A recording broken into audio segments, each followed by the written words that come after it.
Grazi, eu sou astróloga e o vídeo de hoje é a continuação da série As Casas. Hoje eu falo sobre o quadrante 2, que envolve as casas 4, 5 e 6. Bom, no vídeo anterior eu falei sobre as quadrantes, os hemisférios, o lado de cima, de baixo, direita e esquerda do mapa, a concentração de planetas. Se você não assistiu, aqui na descrição do vídeo tem esse primeiro vídeo da série, é um vídeo um pouco mais longo, porque tem toda essa explicação da gente já bater o olhar no mapa e já conseguir falar um pouco da personalidade da pessoa. Nesse vídeo de hoje eu embarco diretamente nas casas 4, 5 e 6. Mas antes de começar a falar sobre o fundo do céu, que é onde a gente inicia hoje, eu quero agradecer aos meus novos inscritos. O canal cresceu bastante do último vídeo, nessa última semana. Bastante comentários. Muito obrigada pela companhia. Que bom que tá fazendo sentido. E qualquer dúvida pode deixar nos comentários que eu mesma respondo assim que puder. Recapitulando, você já percebeu que as casas são interligadas, né? Uma vai seguindo a outra e pra gente desenvolver melhor uma casa, a gente tem que sempre olhar para a casa anterior. Então, na primeira casa tem ali a nossa identidade, né, os impulsos da vida. A segunda casa, como a gente ganha dinheiro, como a gente administra os nossos recursos, aquilo que a gente já tem. A terceira casa fala de comunicação, de aprendizado, né, os nossos primeiros relacionamentos pessoais. E a casa 4, que é a parte mais baixa do nosso mapa, né? Como se fosse ali escondidinho, né? Aquele lado escuro do mapa astral, ela fala basicamente da família. Então vamos lá, quarta casa, o fundo do céu. Bom, ela é associada ao signo de Câncer, à Lua, ao elemento água e à modalidade de cardinal. Pelo menos na teoria, a família é, ou deveria ser, né, sinônimo de proteção, né? Então a gente nasce ali, um bebê recém-nascido, indefeso, sem condições de fazer nada, e é a família, né? São aquelas pessoas que cuidam da gente, que nos protegem, que nos mantêm aquecido, que nos dão comida, que trocam nossas, que nos mantêm cuidado, protegido. Então, essas pessoas, esse é o verdadeiro cenário da nossa casa 4, né? Então, quando a gente pensa ali nas nossas raízes, é sempre um lugar que a gente pode voltar e que a gente se sente bem, se sente confortável, se sente protegido e nutrido. Pra gente, né, poder crescer, desenvolver e sair pro mundo, né, ir pro lado oposto, né, que é a casa 10, que a gente vai ver no próximo vídeo. Essa área do mapa indica as nossas experiências em família, algumas delas que carregamos até hoje, enfim, são as experiências em família, são as experiências que a gente teve na nossa infância, que nos moldaram, né, que até hoje a gente carrega no nosso DNA, seja essas experiências ótimas, seja essas experiências traumáticas, né? Mas lembrando aqui que é uma casa de água, então sempre que a gente fala de emoções, a gente está falando de água, e a água ela pode ser transformada. Então mesmo experiências que você considere traumáticas, né, que não foram tão boas, né, nem todo mundo teve uma infância nossa esplêndida, que a gente olha para trás e só vê memórias boas, a gente consegue hoje em dia transformar essas memórias, né, olhar para uma outra ótica, né? Aceitar que aquilo já foi. Às vezes a gente precisava de outras coisas e não teve esse cuidado, mas que hoje a gente tem consciência disso, a gente tem de condições de nós mesmos providenciar esse cuidado pra gente, né? A gente consegue verbalizar melhor para os nossos parceiros, para os nossos pais, para os nossos irmãos, para as pessoas que estão agora no nosso ambiente familiar, o que é que a gente precisa. Então aqui a gente basicamente está falando de um bem-estar emocional, de conforto, a gente quer se sentir confortável, né? E qual que é o lugar que a gente se sente confortável? É a nossa casa, né? Então a casa 4 ela também fala do nosso lugar físico, da onde a gente mora, tanto no sentido de idealização, né? Nossa, do que eu imagino que seria a minha casa dos sonhos? Qual seria, quando eu penso ali em uma casa, o que eu imagino? Por exemplo, eu gosto de lugares amplos e muita luz. A gente tem aqui uma sacada que ela é toda de vidro, uma coisa de vidro. Eu sempre deixo as cortinas abertas para iluminar tudo. E quando a gente entrou nesse apartamento, quando eu abri a porta, a primeira coisa que eu vi foi, você pode ver que aqui atrás já é a cozinha. Isso aqui tudo é aberto, não tem uma diferenciação de cozinha para sala de estar, para sala de jantar, para sei lá o que, para sei lá o que, é tudo uma coisa só. Eu gosto dessa amplitude. Então, no momento que eu abri a porta, que eu vi esse vazio, né, que a casa estava vazia, eu disse, nossa, é aqui. né? Então, ajuda a gente a entender, né, quando você está procurando uma casa, seja para comprar, seja para alugar, seja para renovar a casa que você quer. O que você sente que você precisa, que vai te deixar confortável, né? É um ambiente todo branco, todo mais rústico, né? Com madeiras, com uma pegada mais da roça. É uma coisa totalmente tecnológica, né? Você aperta um botão no seu celular e as luzes acendem ou apagam, sei lá o que faz. Então, nessa casa 4 a gente consegue perceber ali o que deixa o ambiente aconchegante para cada pessoa. E uma coisa que a Cláudia Lisboa fala no livro Os Astros Sempre Nos Acompanham, que eu achei bem interessante, ela coloca a casa 4 também com as nossas raízes culturais. Então, né, a gente falando aqui de Brasil, uma pessoa que nasceu no Nordeste, uma pessoa que nasceu no sul do país, tem raízes muito diferentes, né? Então, a pessoa do Nordeste, ela tem outras raízes, né? Ela tem um sotaque, ela tem tradições ali na cidade dela, na região dela, que aqui no sul, as pessoas vão ter outro sotaque, outras tradições, né? Então, essas tradições também, elas vêm também do lugar que a gente veio, né? Então, por isso que quando a gente está falando de casa, a gente está falando de família, a gente está falando do passado, tudo isso conta, né? O lugar que a gente cresceu, a gente é moldado pelo nosso ambiente. Uma pessoa que cresceu no Nordeste, uma pessoa que cresceu em Miami tem experiências diferentes, né? Cresceram sob culturas diferentes. Então, esse apego que a gente tem, né? Lembra que a casa 4 é associada a Câncer, e Câncer é um signo apegado, né, ao passado, às raízes, às coisas como já foram. Então, nesse sentido de experiência, é você sair da cidade, mas a cidade não sair de você, né? Então, você percebe que a gente já começou nesse quadrante do lado do descendente, né? Onde a gente já é influenciado pelos outros. Nesse caso de casa 4, a influência que é do nosso ambiente, né, familiar principalmente. Então a gente teve na casa 1, né, a nossa individualidade, a gente indo atrás dos nossos desejos, tá? Mas quais são esses desejos? Eles são diretamente influenciados pelo nosso ambiente. Então você já vê aqui como é que as casas elas vão, né, se interligando, mesmo que você não tenha planetas que diretamente liguem, né, essas casas, aí realmente seria algo ainda mais importante, mas a narrativa ela vai seguindo dessa forma. Então vamos agora para a casa 5. Ela é associada ao signo de Leão, ao Sol, ao elemento fogo e à modalidade fixa. Lembra, temos 4 elementos: fogo, terra, ar e água. E agora a gente repete, fogo. A casa 5, ela é uma área em que que fala muito dos nossos prazeres, das nossas criações, dos nossos hobbies, né? Então, aquelas coisas que a gente desejava na casa 1, aqui a gente já trouxe ela para a nossa vida real, para o nosso dia a dia. Ela é popularmente conhecida como a casa dos filhos, né? Mas como não é todo mundo que tem, que pode ou que quer ter filhos, eu gosto de falar que é a casa de criação. É uma casa que de fato fala dos filhos, mas ela fala dos filhos no sentido de criação, né? No sentido de como você cria seus filhos, né? Então, para as pessoas que de fato têm filhos, a gente dá uma interpretação extra, olhando para este lado.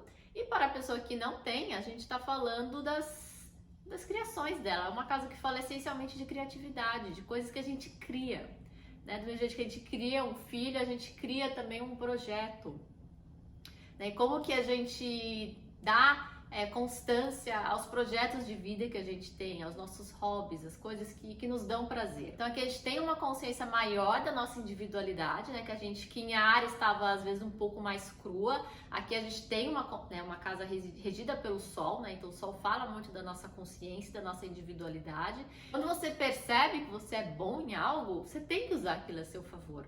Porque senão, para que você ficou bom em algo? Né? Não faz o menor sentido você ser bom em algo e não mostrar para ninguém. Então, por isso que é essa casa da gente mostrar para o mundo com confiança. Por isso que é uma casa também, quando a gente fala de artistas, né, de atores, músicos, pessoas que se projetam para o mundo lá fora, apesar de aqui a gente ainda tá, né, no lado interior, mas é aqui que você dá início, né? Então, em Áries, né, na casa 1, a gente ainda tá meio cru, né? Tá seguindo o caminho sem ter muita certeza. Aqui a gente já escolheu um caminho que, olha, esse aqui eu acho que se eu perseguir isso aqui vai dar bom. Então, é as primeiras experiências que a gente começa a ter em se expor, né? Que a gente tá falando de uma exposição, novamente, de algo que você sabe que é bom. Então, você tem... Então, você tem orgulho daquilo, né? Olha, eu sou bom em pintar, então eu vou fazer uma amostra dos meus quadros. Então você começa a mostrar o seu trabalho para outras pessoas, você começa a perder a vergonha, você começa a explorar mais um pouco do mundo lá fora. E aqui é uma casa também que fala das nossas paixões, novamente seja as nossas paixões por algum esporte, por algum hobby, seja as nossas paixões no sentido de relacionamento, né? Os crushes, os namoricos, né? Aqui a gente não tá ainda em relacionamentos sérios, isso aí fica pra casa 7 no próximo vídeo da semana que vem, mas aqui é novamente as primeiras experiências que a gente tem com outras pessoas. Então aqui a gente tá falando da paixão mesmo, porque é uma casa de fogo, então há muita intensidade, paixão, aquela coisa que você conheceu hoje, já tá ali muito envolvida. O que eu gosto de lembrar é que é uma casa ainda que fala da individualidade. Então, uma análise que a gente pode fazer de casa 5 numa questão mais de relacionamento, né? Esse relacionamento a gente tá falando de casa 5, 7 e 8. Antes da gente chegar, né, na 7 e na 8, que é onde eu diria que as pessoas se fundem mais, você tem que saber quem que você é, né? Lembrando, a casa 5 ela fala de paixões, mas ela fala também da sua autoconfiança. E a gente só tem autoconfiança naquilo que a gente conhece, naquilo que a gente sabe. Então é você ir no encontro, você ter uma boa noção de quem você é, né? De alguém te perguntar, você quer pizza de calabresa e você odeia pizza de calabresa, você ter coragem de dizer não. Né? Ter coragem de falar realmente quais são as coisas que você gosta, quem você é, as coisas que você valoriza. Então tudo isso a gente tá falando de valores próprios, né? O que eu valorizo numa outra pessoa? O que eu valorizo em mim? O que eu gosto? O que eu quero fazer? Quais são as coisas que eu admiro? Quais são as coisas que eu faço? Tem muita gente que não sabe. Tem muita gente que vai no encontro e você pergunta, o que você gosta de fazer no seu tempo livre? A pessoa, meu tempo livre, a pessoa não sabe, né? Então falta ali ela saber quem ela é. E se você quer chegar num nível, né, de casa 7, né, você quer ter um relacionamento e a pessoa não sabe nem o que ela gosta de fazer no tempo livre, o que vocês estão fazendo no tempo livre de vocês? Né? Você gosta de viajar? Que tipo de viagem? Então a pessoa tem que ter um certo autoconhecimento para ela também procurar parceiros mais assertivos. Então antes da gente pensar em relacionamento sério, a gente tem que já começar o processo seletivo aqui na casa 5, né? Para dar esse início aí nos relacionamentos, a gente já começa a entrar nesse mundo e entender ali não só quem são as outras pessoas, mas principalmente quem nós somos e o que a gente está buscando numa outra pessoa.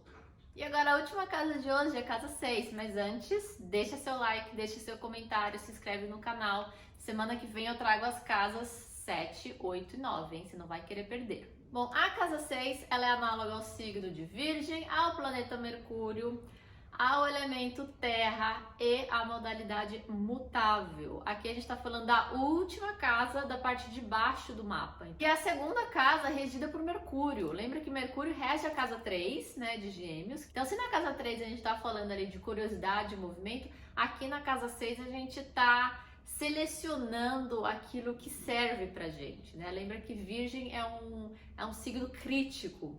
Então aqui a gente tem que selecionar, a gente tem que catalogar as coisas que a gente são curiosas, porque não cabe tudo no dia a dia.